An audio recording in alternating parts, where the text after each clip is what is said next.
and I worked at about 8,000 pages of redacted documents, thrilling literature. And what you're doing when you're a journalist looking at them is you're looking for information. And all these black spaces are just annoying, right? You just want to get away from the black spaces, they're all absences, and you want to get to the presence of the facts there are. And I thought there were two problems with this. And the work that I do now begins with these problems. One of the problems is that when you think about these documents, they're being produced by the government in their redacted form in response to requests by journalists, or by the American Civil Liberties Union, or by Human Rights Watch under the Freedom of Information Act request. And in theory, there's a series of legal frameworks that dictate how and why things should be redacted. In reality, these legal frameworks are pretty loose, and they include things like national security, which has a massive remit for them to redact what they want. So one of the things the government is doing is creating what you could call a narrative focalization.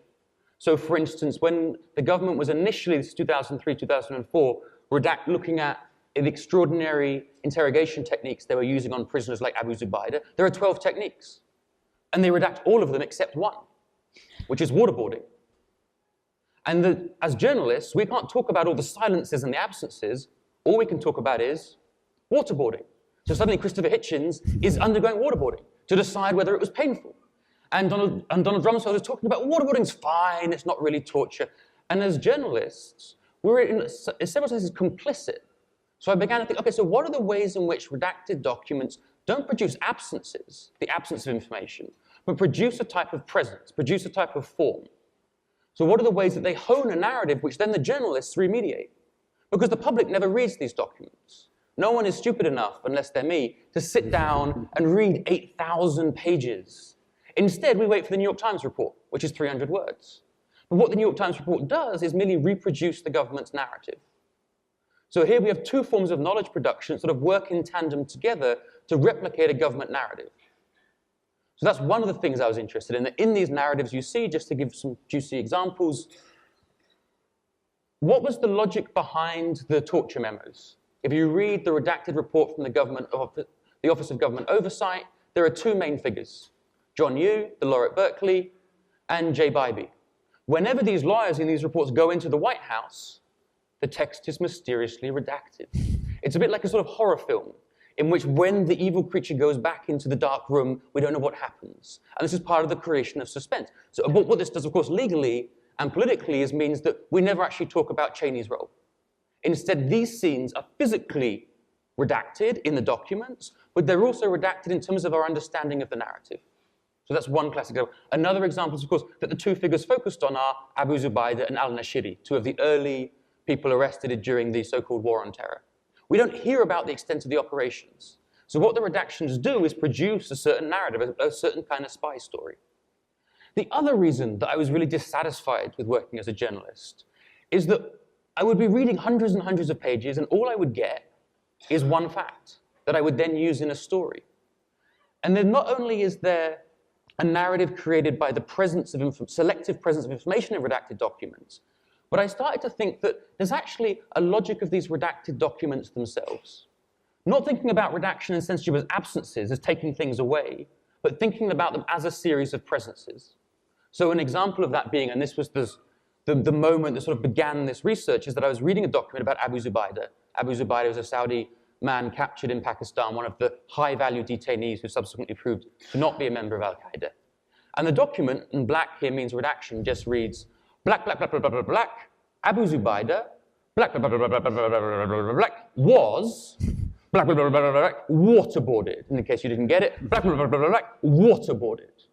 Now this sentence, of course, is not a real sentence. It's a compound sentence made up of a variety of other sentences in which the government is very explicitly telling you that Abu Zubaydah was indeed waterboarded. I took this to friends who were lawyers, and I said, can you please tell me how the legal frameworks governing redaction explain this page? And he said, there is no legal framework that can explain why was is orphaned and alone in the middle of this black block of text. So I started to create the work that I've been working on, which is called the Grammar of Redaction, which looks at the forms that are created by the logic of these redactions themselves. So what happens when you take out all the subjects from work, or all the verbs from a document, which indeed happens in some of these documents. So you get Abu Zubaydah black, Abu Zubaydah black, Abu Zubaydah black, Abu Zubaydah confesses. And there's something going on there, which I was talking to Ada about earlier today, which is that there are forms of public secrecy that circulate through these documents.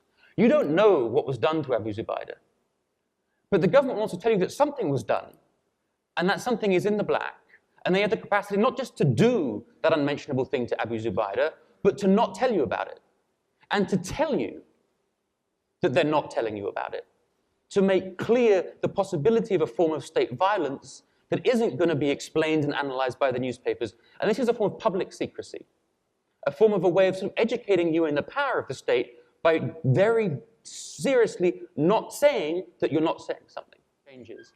The most interesting documents are documents that I've requested from different agencies of the US government.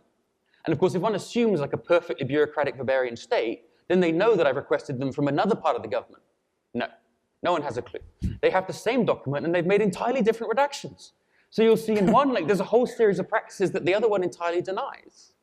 And that's about the different aspects of the US government worried about their own internal policies and also sometimes quite happily shitting, pardon my French, on other parts of the government in order to claim the resources, right? Like each of the US intelligence agencies is also at war with each other. There has not been the grand reunion that they claimed after 9/11 of DHS and CIA and FBI, etc. Well, and you know, the more I think about it, particularly this week, I keep imagining creating an illustration in which we make a bullseye, and we try to take book covers or pages from different things that we're talking about or movie posters and arrange them of how far they are from the center of the bullseye of what we instantly say, yes, that's definitely censorship.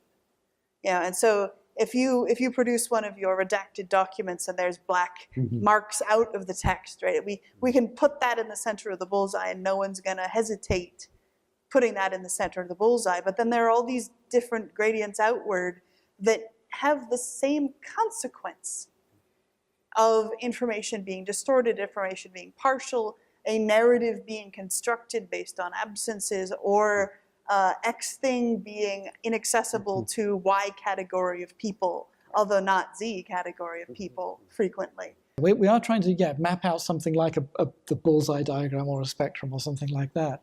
But then in terms of, as it were, what in a corporate setting you might describe as the concrete takeaway of it, what do you go out and do? The thought is, we're not trying to say, I think, that like everything is the same. Like there are no distinctions to be drawn. It's to say that in agonistic circumstances where one does want to draw attention to something and use labels like censorship, it's going to be more truthful and therefore may be more effective if you have a realistic sense of the sort of impossibility of the antitype to that.